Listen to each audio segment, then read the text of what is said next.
Hello and welcome. Thank you for joining us on what is our third podcast show. We're very excited to bring today's show. We got to sit down with none other than Neil Laverty. Neil is the founder, head coach, head honcho at CrossFit 8020.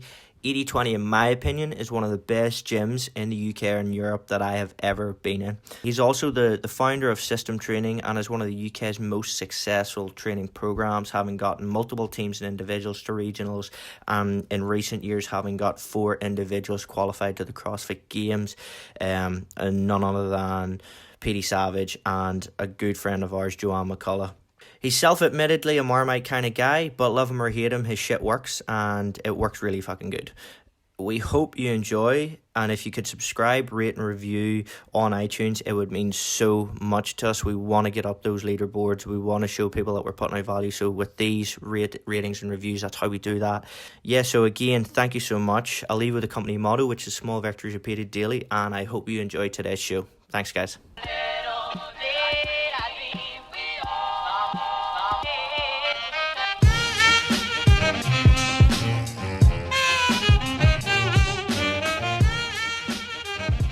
Give a brief intro to yourself. How are you?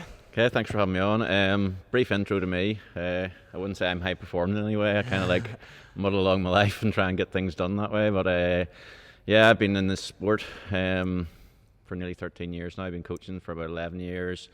Opened up 8020 7.5 years ago. Started system programming I think 6 years ago. So it's been a little bit of a roller coaster, and definitely a change of career. I mean, I started off in the corporate world and then managed to find myself here. So instead of running around in suits and ties and earning big corporate salaries, I run around in a pair of shorts and earn about 1/10 of the amount that I used to, but I'm 10 times happier. Yeah, and that's actually an interesting place to start. So we'll briefly touch on your journey. We do it with everyone. So kind of, where did you start out? Was health, fitness and wellness always a passion of yours, and did you always want to go into that as a job?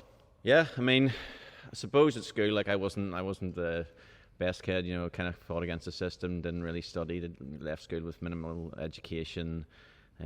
Got pretty lucky and got signed up to a model agency early on, and kind of spent 10 years of my life doing that and going around the world and getting paid to like stand in front of the camera and be on magazines and things like that. And that was a pretty cool thing, but I never liked it or enjoyed it. It wasn't something I wanted to do. So for me, it just didn't mean that much, so it was always a means to an end. So whenever I was kind of like financially able, went and put myself through uni part-time, got a degree in business, then did a master's in business, and then did an MBA down in Dublin, and then that just led me into the corporate world and probably away from what my real passion was, which was health and fitness. Like during that whole time I've been coaching people. Back then there wasn't a huge amount of online stuff, so like I was coaching people you're on the phone or like sending basic emails in terms of their programs, diet regimes for aesthetics, stuff like that. And then did you quit the corporate job and then came here. You got a lot of business through kind of essentially what you were doing was online coaching whenever it didn't have the online coaching brand. Did you find that a lot of business was coming your way purely because of the success you had seen in the modelling and that side of things? Yeah, I mean, and it's definitely part of the reason why I've never used that as part of 8020. So or any of the stuff that I've done, to me, being aesthetically good looking, or what people put as typically good looking, and that's apparently what I was and how I got in front of magazines and stuff. That's just like genetics. That's good luck. That's your parents had sex one day and well, we all know what happened. Yeah, and the genetics mixed in a way that allowed you to be quite symmetrical, to have the right depth in some of your tendons to make you have a six-pack, to be able to put on the right amount of muscle, obviously to have a jawline that worked for shoots and stuff like that. So yeah, all the clients in the aesthetics industry came because of that. But for me, I think that's just I like to swear, so like it's just a bullshit approach. I mean, don't go to somebody who's just won the genetic lottery. Like what the fuck do they actually probably know? Something that's very prevalent in this day and age, but that's a whole other conversation. Absolutely. But so you're now big into CrossFit, of course. Yep. When did that big transition happen, and when did you go from kind of bums and tums and triceps and biceps into functional fitness? So I got bored with the whole bums and tums, as you call it, my own training regime, and I think it was 2006 decided I was going to go into the endurance world. So flip from chest and back and bis and tris and doing legs the odd time, because nobody likes doing legs whenever you're in that sort of bodybuilding kind of world, and went down the like long distance endurance route. So eventually trained myself up to run and cycle across the states. Did that for charity, earned a lot of money for Make-A-Wish Foundation as a charity, and came home from that, was day-training off that because it was so extensive that you had to actually day-train instead of just stopping dead. Came off my bike, so push bike, and fractured L5-S1, and that was like a pretty nasty back injury that put me in bed for quite a long time. And I then after that realised that something had to change, because obviously my back, and it still gives me issues, but obviously it's not going to function the same way. There's going to be like neural issues and memory in terms of the nerves and stuff. So kind of like started searching back in 2007 for like how do I train about human movement. Found some of the old Glassman articles in terms of like what is fitness and how you define fitness. And I'm a big data guy. Like I love spreadsheets. I love science. So someone that was saying I can define fitness, I can measure it, made a lot of sense to me. So kind of started that way and got into CrossFit that way, just by myself, working out in global gyms. There wasn't really CrossFit affiliates around then. Found a few affiliates, back in the day, trained in there and just progressed through my career like that. Started coaching 2 years into that, got my L1. I'm still coaching kind of as I was working my corporate job. So, in the evenings I go and coach in gyms, etc., just to kind of like learn my trade and was understand that what I was doing. Over in mainland that you done that? Yeah, so my job was like very international as well. Like, so I did some coaching in New York as well. So nice. It just allowed me to travel all over the world. So I was always just keen to learn. So a lot of the coaching was like, if I was in New York for a couple of weeks, it was like going into places like back in the day, Black Boxes were the biggest gym in New York, and saying, hey, can I coach for a couple of weeks for free? I just want to learn how to coach this sport better, kind of thing. So yeah, and then when I felt like I had enough knowledge, enough experience, it was like, okay, really don't like this corporate job. It's not for me. It's not something that I'm passionate about, and I'm really passionate about fitness. So had enough money put away to come home and start the first iteration of what 80/20 is now.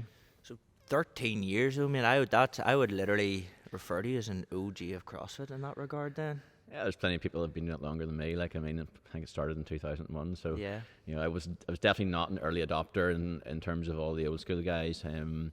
There's guys like Carl Stedman and stuff like that have been around for a long time. But yeah, I was one of the probably the next like group in terms of like CrossFit in the UK and Ireland. So you've certainly practiced your craft. You've got the years under your belt. We'll move that into the system program. When were you in the game long enough that you said, right, I reckon I could give this a go, and I reckon I have a plan that can equip athletes a bit better? I actually didn't. This is the honest answer. So it was probably a year into opening 80/20 that I had some talented athletes who, I could see that they had the physiological talent to actually be good at the sport. But back then the sport was completely different to what it is now. If you're a guy and you're snatching 60 kilos and you could do muscle ups, that was big shit. Yeah, you were going to be a legitimate talent in the sport. Had a chance to go into the games. Now that's not even the numbers for females that are required. But so like some of the guys did show some talent, and we're looking around for programs or following programs that were about at that stage, and were showing them to me, and I was like, and it wasn't something I ever planned to do, and I was, man, that doesn't make sense. Like that, like the stuff that you're given there is just like a little bit retarded. Like I don't understand why that would make you better at the sport. So kind of back then, just a few of them said, hey, would you write some programs for us? And I did, and then started and realized that if I keep to educate myself and keep learning, and obviously I have a close relationship with Max at TDT, and that's kind of well known now, but like sought out Maxwell in the early day and learned a lot from him and those guys, and just like practice my craft that way. But it was never something that I actually set out as a goal to do in terms of business. My goal was always like to build a fitness business like 80/20, not to have a programming business. And in terms of, we'll continue to talk about that program side of things, in terms of like so you're a big data guy, I know you personally, you're big into your science, big into the logical side of things. What formulates the base of your knowledge? Do you do research studies? Do you go on and I don't know, talk me through that. Probably right now I'd say actually like what I use most is experience, but like I spent a lot of time learning. I back in the day obviously did my level 1, level 2 CrossFit, did my level 4 PT qualification, did the UKSCS stuff, did the NCSA stuff, did the CSCS, went and studied in the States under like SPINA and stuff like that for the FRC modules, did every single CrossFit speciality you could. So I have like a lot of qualifications in terms of like formal qualifications, but I would say the majority of my actual baseline knowledge comes from reading in books. So like I try to read like 50 books a year. That's not all to do with like sport and strength and conditioning and stuff like that. You're maybe talking about 20 books a year on that, but I do pick relatively scientific ones in that and try to understand the process and what's going on in the body. So there's a lot of that. But right now I would say that most of what I use to program and coach athletes is just experience of, I've seen this before. I understand how to get past this, or I've seen this issue before. This is what we're going to do to train around this. So yeah, it's probably like all of that like base knowledge and foundation, and then a fuck ton of experience on top of it. What are the main components there? Because you've definitely got experience. You've done multiple sports and disciplines, so you've got experience in that, different energy systems, etc. You've got all your, I would say, cover your ass qualifications, which legally make you able to coach. But then you've also got your kind of external reading. Was it just a culmination of that has pretty much went into making system what it is now? Yeah, that and also working with people who are pushing the barriers in terms of like, the way fitness is moving, like, so I mentioned Speenan before, who does the FRC stuff. He's very much, as I would say, is the forefront of what's pushing in terms of like mobility and flexibility and how to actually train that. It's very against the current grain of what people would say, but it's very hard to argue with what he's putting out now and the results that he's getting. The guys at TTT are definitely pushing the boundaries in terms of training, using stuff like Moxie monitors and, getting all that data in terms of like how do we really look inside an athlete and their muscles and find out what's going on. So I've had access to that. But yeah, reading books is just like, it's a really good thing. You might read a book and get 2 bits of information, but if your course of your career, if you're reading hundreds and hundreds of books, that's like hundreds and hundreds of bits of information that you've gained and you can apply to your athletes. And especially with the sport of CrossFit, it's so broad, the sport moves a lot. And the thing I think that really helped me back in the day was whenever the sport had a major shift from all about heavy lifting to quite a lot of endurance. And I came from like a bit of an endurance background and having trained that and understanding those systems. And for me, it was like very easy and natural to go, okay, now we need to develop your aerobic capacity. Now we need to like, work your endurance and stuff like that. And we're not going to concentrate on the lifts as much because they're not as important in the sport. So yeah, again, that was like a lot of reading, but then also like some personal experience, having done some insane stuff, on bikes and running and stuff. That's exactly what I was thinking. The fact that you've done, the stimulus it's going to cause, you know how it's going to make you feel the days after, the days leading up to, etc. So kind of everything is pointing towards one of the questions that I wanted to ask you was, what makes system, because it is out and out one of the more successful program methodologies in probably the UK at the moment, like what makes system more successful than other programs? There's probably a couple of things that I attribute it to. Like the first thing I'm always going to say, and I can't imagine anybody that has a programming system wouldn't say that, is a little bit of luck. Having some talented athletes that want to train under you is a real help. You could be an amazing coach, never have somebody that's physiologically gifted enough to do anything, and then it doesn't look like you got the results. So that's a big thing. A little bit of luck. A very fair point as well. Yeah, some very talented athletes, but then I think maybe what sets us aside in terms of, like there's some great coaches in the UK and Ireland and they're like doing some really cool stuff, but we seem to be able to produce, a fair amount of results, and we're sending athletes year on year and year. A big thing for me is that it's not just like individuals or teams we're sending. I sent Tadhg.lawless, as a teen. Joanne McCullough finished second in the world, so she's a master. We did send multiple teams of different athletes on those teams, to regionals. I'm sending my third athlete to the games this year. So for me, it's a big thing in terms of like the proof is in the pudding, in terms of we're sending multiple athletes across multiple disciplines in multiple categories, always to the top level. Yeah, and even add a few more accolades to that accolade cake, I suppose. Like you've done multiple regionals teams. Yeah. You've been part of other big athletes. Yeah. You've helped McQuaid, in the early stages of her career. Yeah. You've helped, loads and loads of athletes. Yeah. And kind of what has been the biggest changes in CrossFit as a sport? Because you've been competitive program for 6 years, not 6? 6 years, yeah. What have been the big changes? Like you said there, in the early stages, you recognise whenever it moved from heavy weightlifting to endurance. What's something like that that's happened in the last 6 years? Yeah, the sport's changed massively. Number one, back in the day when I started, if you wanted to suffer, you could get by in the sport. If you could just suffer more than everybody else in your class or your competition, or you wanted to hurt more, that was fine, you're going to win.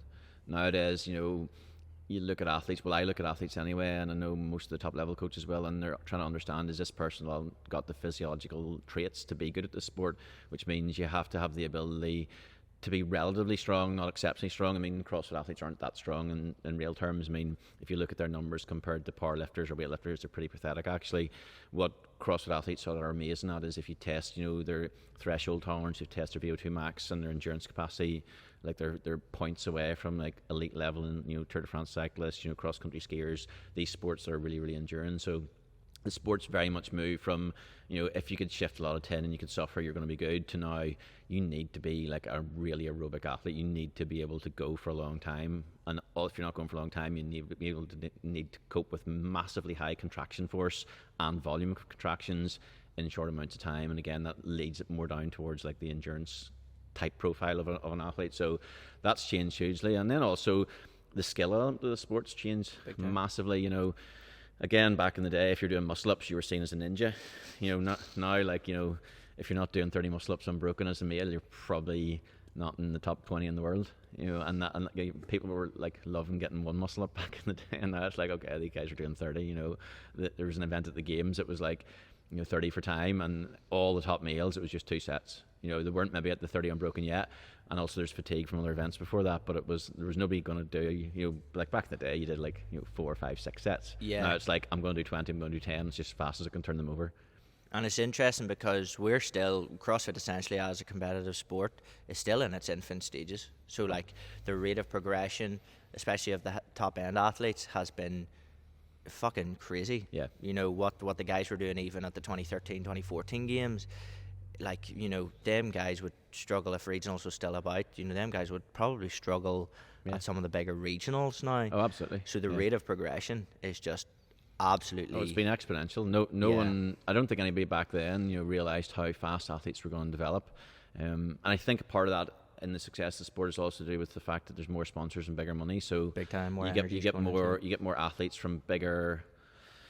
from bigger sports who may just at the sub level of that, who realise actually, I can make a little bit more money maybe at CrossFit here, although there's not a huge amount of money in it, but there is options for athletes to do that. So that also increases the genetic pool essentially of people who are willing to go into the sport.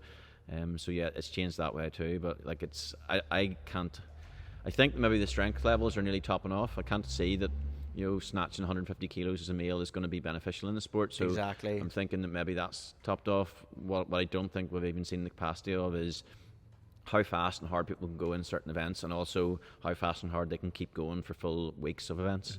And I think that's the thing that's going to keep pushing up and up and up and up, is that ability to tolerate that. Big time. Two things kind of picked up on. The first one is that I think from even looking at it, if we were to isolate Ireland, it's like, as more and more people, or as more and more guys get combated, and I can only relate to the men's side of things, but 5 years ago there was maybe 5 guys, 10 guys on the island that would really push to be good CrossFit. Now there's maybe 30, and then now we're seeing there's like almost another elite level above that. The Sams, the PDs, the Jamies, all those guys. And it's just an observation, is that as each of these guys kind of push the boat out more and more, they're bringing the other guys with them. Yeah. And it's just, they're fighting for inches every open, every competition, and it's just crazy to see. Yeah. Like you said there, as more and more people get in, that's something that we will continue to see increase. I think there's a level of that as well. I mean, you're definitely right in terms of like the spear of the sport brings up the rest, but I also think that there's becoming a level where we're now seeing, just like in other sports as well, like if you look at soccer, the guys in the Premiership are on a different class and level to anything below that. So yes, they bring up the other leagues and levels. So the likes of PD, Sam, Jamie. These guys are bringing up the level. However, I also see a bigger gap between them and the next level. Exactly. And they're genetically talented. They're given the physiology at birth to be fucking great at this sport. Which is also awesome, because if you're like an average CrossFitter like myself, I mean, you can go to a local comp and not get shit on. Yeah, absolutely. But also you were saying there about there's more opportunities now in the sport. I mean, there's 25, I'm not too sure what the number, 25 sanctions worldwide, might be wrong on that, but there's guys that can fly out to Canada or fly out to Norway there recently, and they're getting the opportunity to throw down with the best in the world, and they are essentially the new regionals, and having more opportunities is just bringing more guys out and giving people more opportunity to go and push. What do you think the changes into sanctionals has done? Yeah, you're right in terms of that. I think for a long time people nearly looked at sanctionals like lesser events, and I suppose to give regionals are due, a sanctional is easier to get to. There's more of them. Yeah, big time. There's more spaces. A lot of people aren't going to do the same amount of travelling, so qualification process easier as well. Yeah, so sanctionals probably aren't the same thing as a regional, but I think it's a good thing for the sport to see more people coming into it, to see more people. I have some athletes that come to me, recently, and have said that their target is just to get to a sanctional, and that's a really good target. It's the same way, a kid comes to you and you look at him and he says he wants to play for Man United, and you're like, tap him in the head and go, "I good one, fuck off." And you might tell him he's going to play for his local Sunday League team, but it doesn't mean that goal that he sets for playing for his local Sunday League team is any more acceptable or unacceptable than the goal of playing for Man United. It's just people have to be realistic, and I like the thing with sanctions in terms of it's opened it up more people to have an actual realistic goal to go for. They understand they'll never go to the games. Some of the stuff that athletes do, PDs, pulling 1,900, 2,000 calories in 20.5, and you're like, a lot of guys can't even see that, in a max effort, and he's in the middle of a workout doing it, self included. Yeah, and that just shows the level that they're at. But as long as people are aware that these guys have just been given genetics to be able to do this, and also they just want to work harder as well sometimes, then people accept that. Set different goals, set different things you want to do. If you want to go on team, if you want to go to a sanctional, if you want to go and compete, here, IFC is probably seen as the bigger competition in terms of stuff like that. So probably the best test of fitness is absolutely. Tom and the guys know what they're doing. So big time. It's just a case of like resetting your goals and targets and going, okay, I'm never going to make regionals now because it's all changed, but I want to make a sanctional, or I'm never going to make the games, but I want to do this. And that's really vital for athletes to do to keep their enjoyment in the sport. What do you think the impact of having the sanctionals has done for the actual community? It's a lot the barrier to entry is a lot lower now, but also from a spectator's point of view and community point of view, I think it's better. What are your thoughts on that? Well, that's a question I've never really thought of before. Like, I'm trying to formulate an answer in my head right now, because I never like to throw out stuff that I'm not sure about saying. But I think. Do you reckon it's had a positive or a negative? Start there. I think it's had a positive effect in one way, which is also a negative effect, and I'll explain that. So, I am a big proponent of if you want to do CrossFit the sport, understand that you're going to get injured, understand that it's not healthy, understand that you're going to get broken because it's pretty fucking hard. Like, it's very attritional. Doing multiple reps of snatch and muscle ups and toes to bar and chest to bar and doing butterfly pull-ups.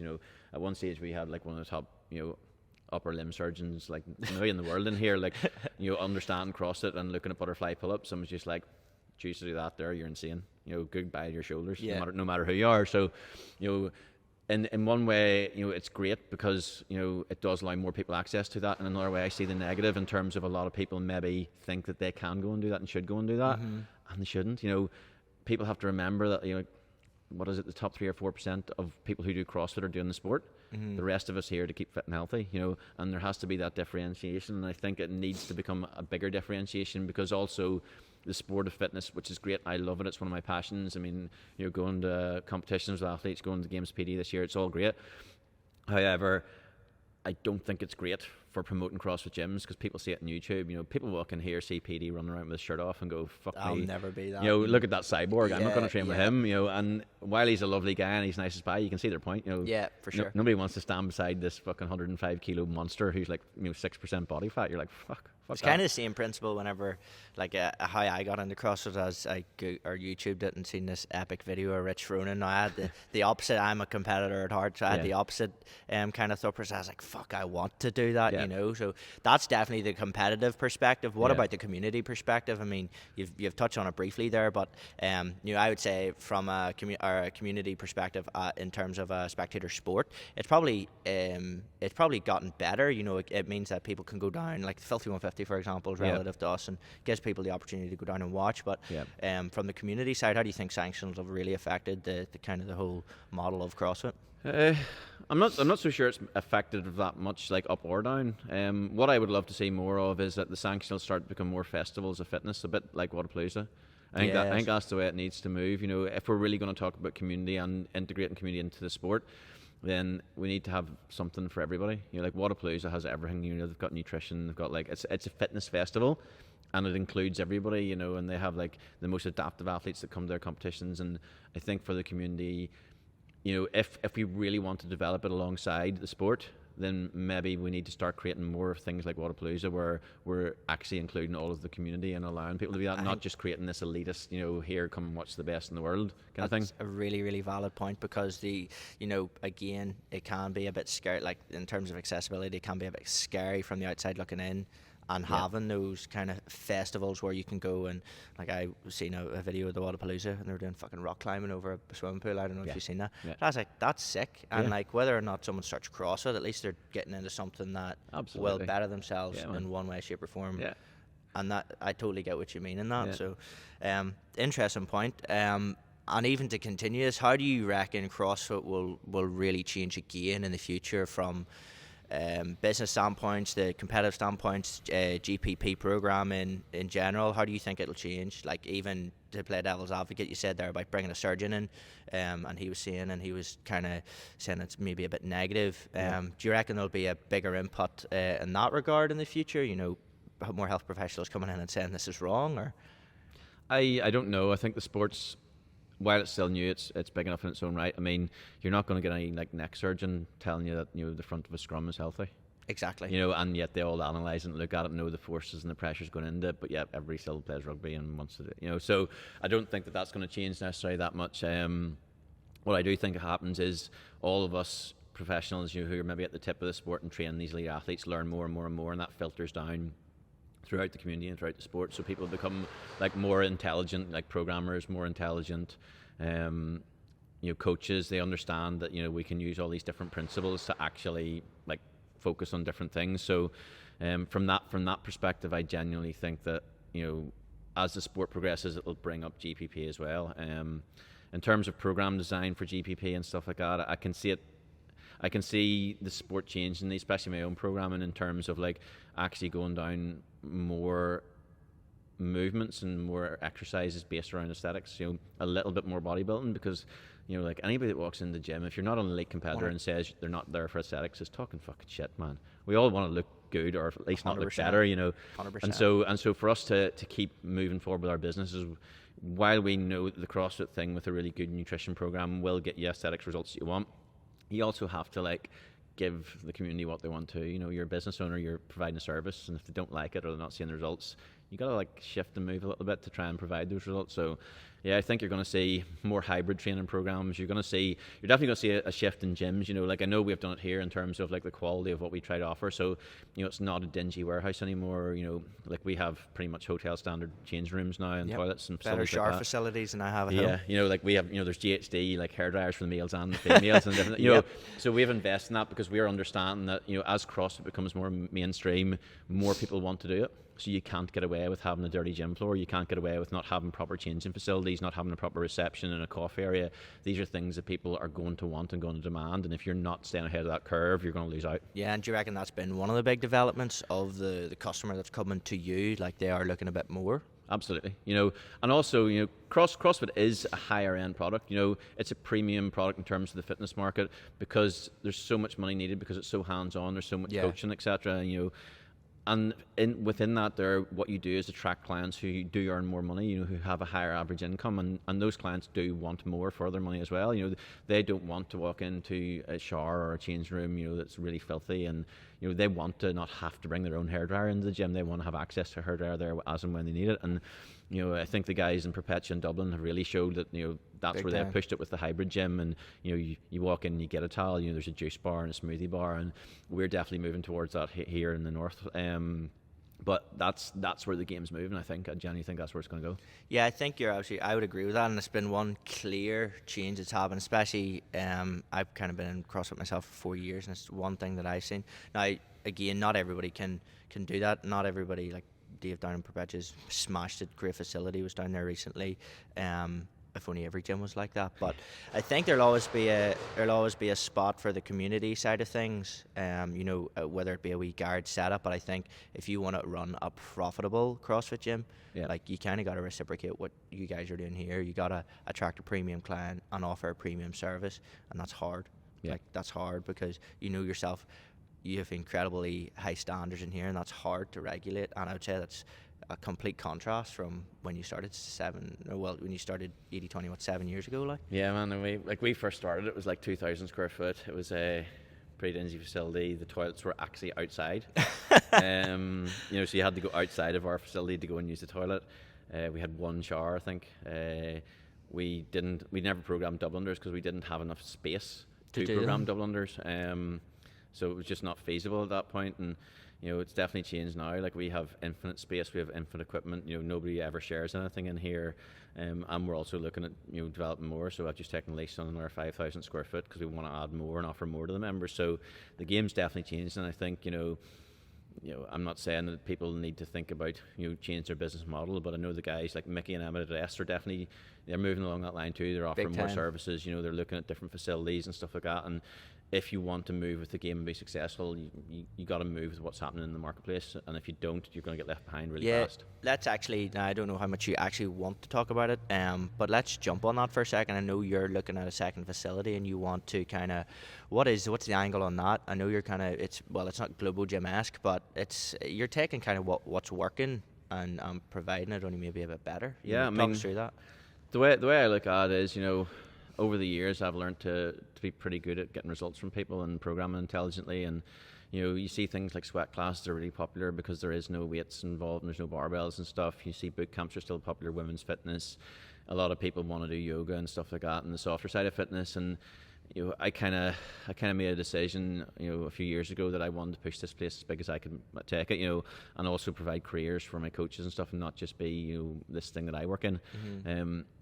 And so then I started thinking, okay, there's all this other stuff out in the market that people want, that my members are actually paying for. They're paying for sweat classes, they're paying to go to yoga, but they're elsewhere. So I'm like, okay, if I can, justify the finance and the spend, and I can offer this, they can give their money to me. But I also, on the other side of that, believe I can design that stuff better. I think I can use my knowledge and my experience, to develop more smart, sweat classes. I can, while people don't really care. Somebody comes in. You wouldn't be in business if you didn't think like that. Somebody comes in the Sunday and they're sweating their hangover out. They don't give a fuck the science behind it. But as long as I'm still delivering the product that I believe and trust in and know that it's going to be better than what's being offered elsewhere, then that's kind of where the whole target from that whole thing came.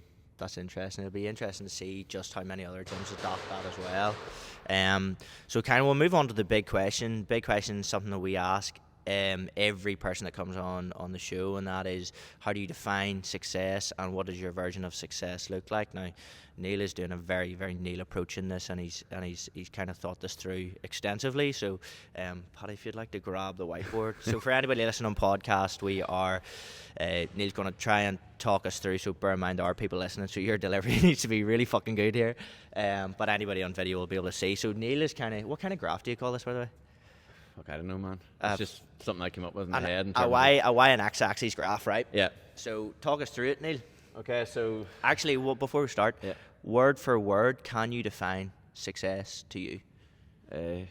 Word for word, like that's a hard one. Like, success means so many different things. For me, I found success in the journey and the effort that I put into the journey, and for me that's success. So it's not really that much results or goal oriented anymore, and it used to be, and that's how I came up with this model and what we're going to talk about.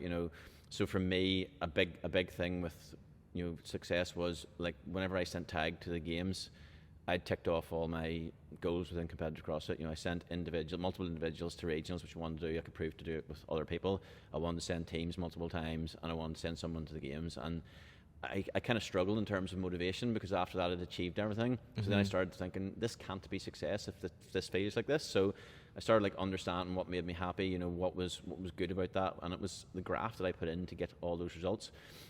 So then I came up with this principle of everybody sets goals and targets, and the bigger the goal, the more effort you have to put in. And for me, anybody that can see this chart, you can see above the line of your goal is actually what people perceive as success and where it'll be.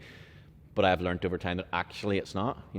Actual success for me is how much graft and time and effort were you willing to put in to get your goal. Whether you get the goal or not, I think it's still successful if you put all that graft and all that time and all that work and all that effort in, and then you can walk away with your head held high. You mightn't have got the target, but it's still successful because you did everything that you could do and within your power. A lot of people, set themselves these goals. I've worked with athletes or had, people around, the facility and the environment who say, "Yeah, man, I want to go to the games," and I'm like, really? Because you've been out in the piss for the last fucking 26 weekends in a row, And to me, that guilty. That's your baseline effort that you have here. You're not willing to shift that. You know, you're not willing to put in what's required to get your goal, and ultimately you're going to be disappointed. In the same respect, you know, people who are just genetically gifted and don't put any work into getting those goals, I don't believe they ever feel the success or feel that, because they haven't put that work in. They so haven't needed to put the graft in. Yeah, you know, and so for me, like this is pretty simple. You know, actual success sits somewhere in here in the journey. You know, and you got to find what it means for you. Even to add a bit of context, so Neil has a simple graph here going up going along the bottom is baseline effort, going up the side is perceived success, and split in the middle is your actual goal. So, just to add a bit of context. So, mate, take it away. Do your best here. So like you can see here, you know, the goal goes up, and obviously the more the goal goes up, the more the effort that's required goes up to actually meet that goal. And everybody has a baseline effort. You know, everybody is living their life in a certain way, you know, that allows them just to kind of exist in homeostasis from what they're doing. Now, at any point in time, whenever you set yourself a goal, there is an amount of work that you will have to put in to get that goal. Now, for me, between your baseline and between achieving that goal is where success lives. Yes. If you put in the amount of required effort to get from baseline effort right up to the effort required to reach the goal, and then you either reach the goal or you don't, that's still success in there. You know, I've made some mistakes in business, and you know, I still felt like I was successful because I put the graft in, and while I didn't get the end result that I wanted, for me it was still successful because, you know, I didn't get the goal, but I've learned so much out of it, and I was able to graft through that and put all that work in. So that's kind of like, it's quite a simple thing, and it's allowed me to deal with a lot of the stuff that I've dealt with before. You know, early on in my like modeling career, I kind of like probably suffered like something similar to that in terms of, you know, kind of like used to be going for jobs and get every job, and like kind of like felt a little bit deflated because like where was the dream and where was the goal challenge, and where was the push and the challenge, and you know, and that was a big thing for me back then, was to understand that, and I kind of lost it. But then I found it again whenever like I did get deflated after Tadhg went to the games, because I was like, okay, what's next? What's next? Yeah, and now I'm learning that like the journey and the success is actually in that middle bit, in that little process. One cool thing we were actually touching base on beforehand was I'm a goal oriented person. I need to have goals for me to quantify progression. If I don't feel like I'm moving forward, every cell in my body just erupts. I can't have it. So I got caught into that trap as well, and you've kind of pretty much solved my problem in saying that and showing that it's not necessarily getting there and you're done. You know, it's kind of, what did you learn along the way? It's you know, what have you learned about yourself? What have you added to your skill base? What have you added to your knowledge base as well? And it's something that I really got caught up in. And it is, as cliche as it sounds, it is somewhat of a journey. Yeah, like it is. Like for me, mine is, I had to change my personal definition of success to fulfilling my potential every day, because it is so relative to that date and time. It's you could wake up and not want to work, and it's fine. Everybody feels like that. And then some days you feel like you could take on the world. Like, has your version of success changed in your opinion? Obviously, with, you know, using Tadhg as that getting to the games as the milestone for that change, is, you know, how many times have you changed your version of success? I think now I suppose success for me is like, if I wake up every day and I'm happy, I'm feeling like I'm pretty successful, you know. In terms of like business, career, all that sort of stuff, I've checked a lot of boxes and done a lot of things, and it's not like I still don't want to achieve, but I know those things don't create happiness for me. So like for me, it's like, you know, finding happiness in like personal relationships and, you know, spending time with family. You know, like I love animals, like I've got numerous animals, dogs, cats, everything. And for me, like, you know, success is, you know, I suppose in a very simple way, can I work hard enough to allow myself to find happiness in all these other things, is where I find success now. You know, it's basically waking up and enjoying life and being happy with it. And I would say that's fucking, I know you, like, and I know that's definitely not what you felt when you were 20, like when you were my age. Definitely not what you felt when you were mid-20s. You were probably like, I want to get X amount in the bank account, or I want to do this Ironman, or I want to do that fitness challenge. Like, totally goal oriented. Like, didn't matter how I was going to achieve it, I was going to achieve it. You know, didn't matter. Like, I mean, okay, no one gets the first in this degree. Fuck it, I'm getting the first in it. I'm going to be the first person that gets the first in this. You know, no one gets promoted in this company that fast. I don't care. I'm going to fucking sit in your job next. You know, and that was always my mindset, and it was the same with, you know, modeling. I would train and diet harder than anybody else, and that's probably how I was, like, you know, successful at it. You know, the same thing you mentioned, the endurance stuff. It was like, you know, what's the most insane thing I can think of? Fuck it, let's go and do that. And now like I still like to do insane stuff. You know, I'll still, you know, if there's like silly endurance stuff in here, I'll still jump in on it. Like I like to push myself in that way, but it's not success for me. I mean, you know, if we do like a 24-hour charity event in here, and like I think like was it 4 or 5 years ago, I think Max nearly killed me for doing it, but like I squatted 100,000 kilos over 12 hours, so nearly ruined my legs for life. But to me, like it wasn't even the goal of getting the 100,000 kilos. It was just the crack and the banter in that night, and you know, seeing if I was like mentally strong enough to actually get up and do another set of 10 squats at 100 and just keep doing that and doing that and doing that and doing that until I got to 100,000 kilos. So couldn't pay me to do that. Oh man, if you see, for about 6 weeks, like, and you know, honestly, for 6 weeks, I couldn't actually physiologically touch my leg without being in complete agony. Yeah. It was horrible. I didn't get out of bed for about 4 days after it, and I think Max said that's the most fucking stupid idiotic thing I've ever heard in my entire sporting career, and I was like, yeah, I have to agree. Yeah. So like, I know you're a very performance oriented guy, but what really made, because I would say that's a very kind of philosophical, somewhat spiritual change of heart, in a sense that you've kind of went from it being maybe financially orientated, like I said, into like this, you know, as long as you're happy in waking up every day. Yeah. When did that big transition happen? Because it is a big night and day transition. Probably, oh man, I've probably been trying to find that and focus on that like my whole life, actually. You know, like I'm not afraid to admit it. Like I've suffered pretty bad depression over the years, and like had ups and downs and a lot of difficult times to go through. And you know, I've always been in search of like what was going to make me happier, and really what like I was that thing that I just need to find happiness in like relationships and spending time with people and things like that. And that's been a major shift over the last couple of years. And you know, it's allowed me to be happier in the business and stuff. But don't get me wrong, like I still have goals. I want to achieve stuff, and I can still be an asshole all the time to try and achieve those things. But I don't define happiness as that. You know? Yep, I would definitely agree with that statement. Yeah, you know, like, jump in. Yeah, I mean, a lot of the reason why I'm like that is because I want to achieve these things, because it gives me the freedom to go and do the things I know will make me happy. And you know, nowadays society is like this society where like everybody wants everything now. And it's getting crazy. You know, it's like, you know, Amazon's now developing, you know, like same day delivery. You know, like you can have a drone deliver stuff to your house because people can't fucking wait 24 hours now. And I'm like, really, is that gonna, you know, the fact that you don't have your fucking aftershave in 24 hours, is that really gonna fucking kill you? Like, but that's the society we live now. You know, people see stuff on Instagram and it's filtered to fuck, and they're like, I need to have a six pack like that. You know, it's the same thing every year. You see people come into the gym in January and then you don't see them in February because they want the results instantly. So but fast. Over the years and over time, like I've realised that doesn't happen, and get yourself comfortable with the journey you have to go on to get the results, and in there you'll find your happiness somewhere.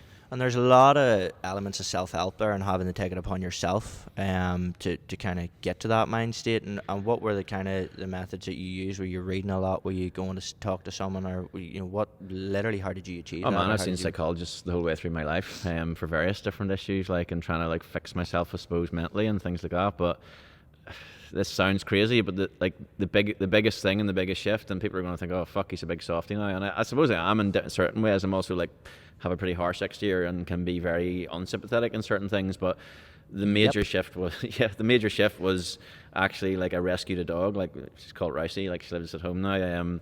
So I rescued her as a pup, and it was at a time probably when I needed something to like give me some sort of meaning in my life. And I remember like just walking her and playing with her and realizing that like this animal, it's a bee and it's got a brain, it's like me, you know, it still functions, wants to eat, wants to drink, etc. But the reason that I like looked at her and found this like nearly like moment of like, fuck, that's what it's about.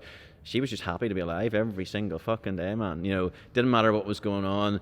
When I walk in, her tail wags, you know, and you know, when I open the door in the back door and she gets to sprint around the garden, and I'm just like, fuck, you know, maybe this whole life. Yeah, you know, maybe this whole thing that we're supposed to be there, we're overcomplicating it with technology and finance and wants and desires, and we're just missing out and fucking having fun, man. Just like, you know, going out in the fucking rain and going for a jog. You know, I mean, we've all done it. You know, especially, you know, a lot of people listen to this will be into fitness. You know, how fucking great is it to go out, you know, on a summer evening when it's actually, you know, drizzling down, you come in soaking wet, and you just fucking love you know, it's just like, and that is like where happiness is found, man. It's just in the joy of being out in nature and finding those things. And for everybody that's different and finding that joy, but like find that thing that makes you fucking happy and do it more. Do you reckon with your approach now being more, fucking, I'm gonna say it, spiritually changed, you know, having that, and I know you're not a spiritual person. No, I'm definitely not, man. Don't get me on starting that one. No, but, yeah. no. But you know, but I mean, do you reckon in doing your work from this perspective has made your work better? You know, are the ups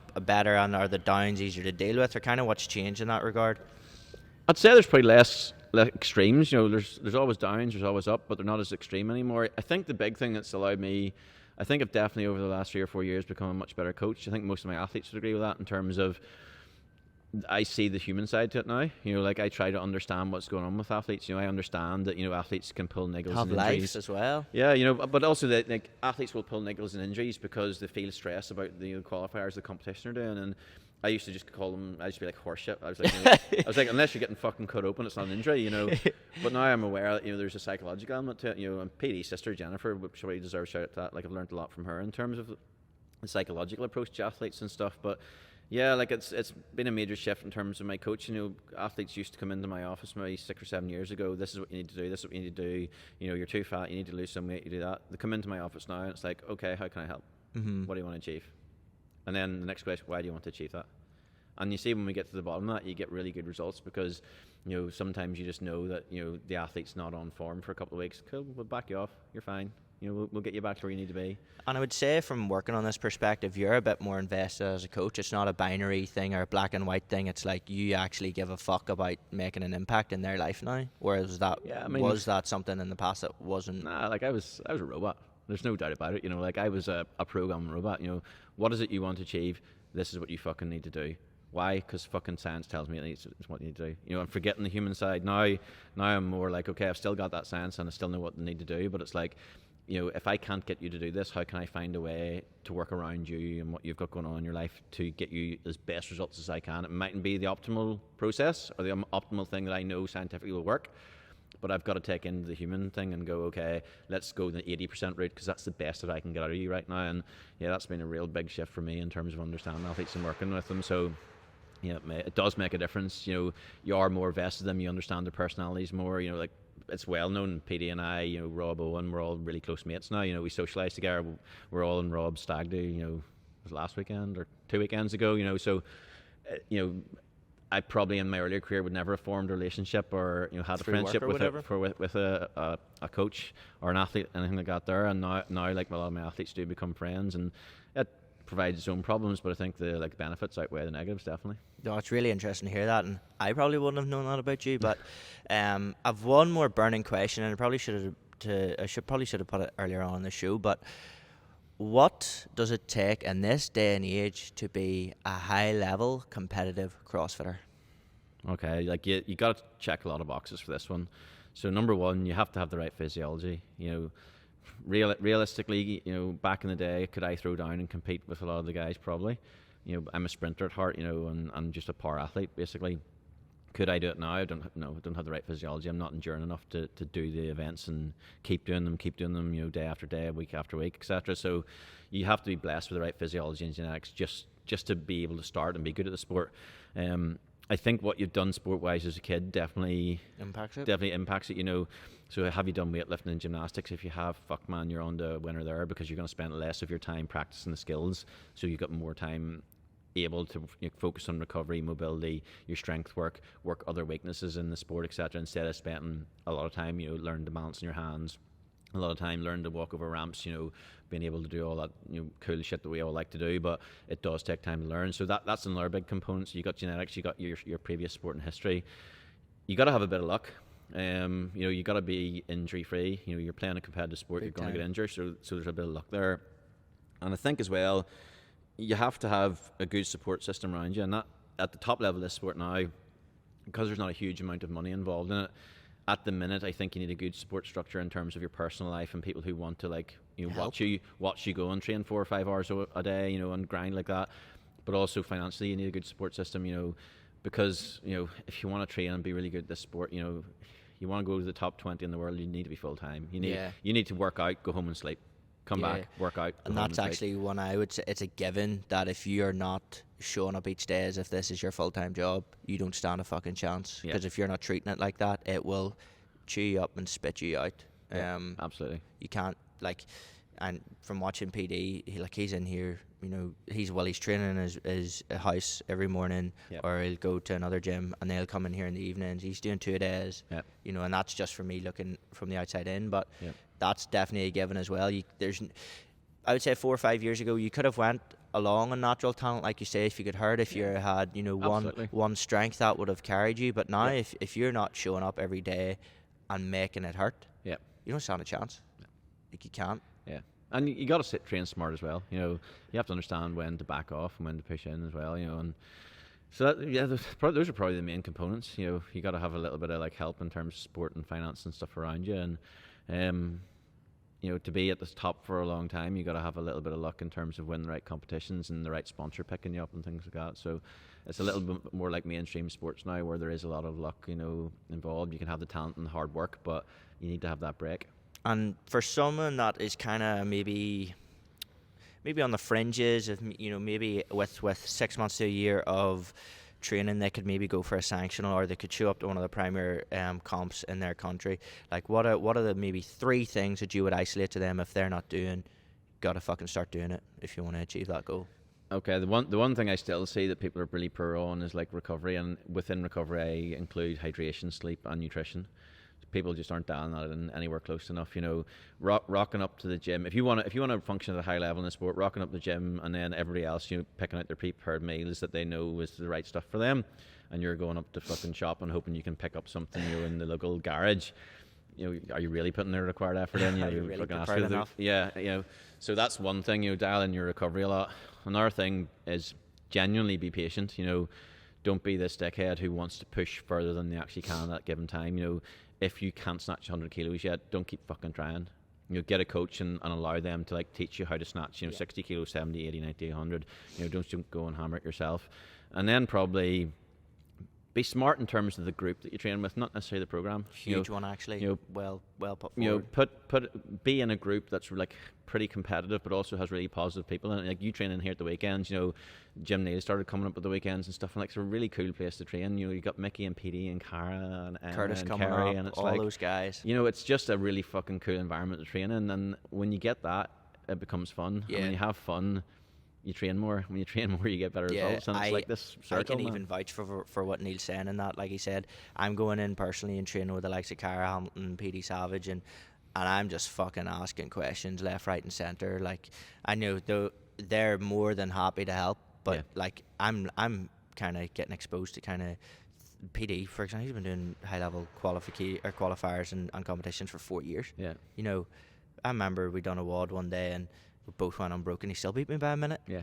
I was like, where the fuck are you finding a minute in that? Like, and it's just such wee simple things. And he was able to talk me through it. And one thing that I'm really becoming aware of, if you're one of these guys that thinks you're going to fucking get to the games from training in your garage thinking, fuck these guys, you're not. Yeah. Unless you're Matt Fraser. Unless you're Matt Fraser, that's fine. Yeah. But even still, he's got Tia now as his training partner, and and her husband as his coach and stuff. So he obviously recognised the need to have that. But a guy that talented could probably go in his garage and train that but well. It's environment and training group, and you're starting to see it now more so. We've got it's like it is like a CrossFit comp here every weekend, and it's like I'm already seeing massive progression in my own game from having I'm only started in the new year doing both Saturday and Sunday double sessions, and it's fucking crazy. So really, really cool synopsis there, mate. But we will have to cut the show off. Thank you very much, mate, for coming. No problem at all. My pleasure. I'll come back on again anytime you want. Big time. I'd say we'll get something in maybe pre-CrossFit Games, and we'll go ham on. Well, I said to Tom, and you probably even haven't heard that podcast. It would be really cool. Anybody that is involved in PD's journey or wants to, like, I'll happily set up stuff like this if we can when we're there.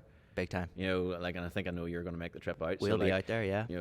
Why not get the equipment out? And there we are, Paddy. That's the first one done. I mean? Like, one of the evenings at the games, like that's a much better thing than before or after. That's big like time. how you feeling right now. But even I'd love to even it might not need to be a big 45-minute bath and podcast, but even a 20-minute touch on we'll just get a load of fucking food in after the day at the games. You guys come round to the fucking house and you just video it and you fuck chat. That. You come round to our RV. We'll have paddling pools. We'll have fucking tinnies. Tell PD to do that when he's in recovery mode. But no, listen, thank you so much, mate, for coming no on. I've personally learned a couple of things, and I'm sure everybody watching and listening will too.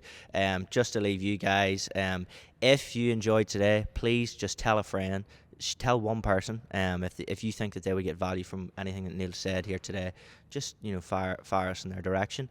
We'll leave you with the company motto, which is small victories repeated daily, and we will talk to you very soon.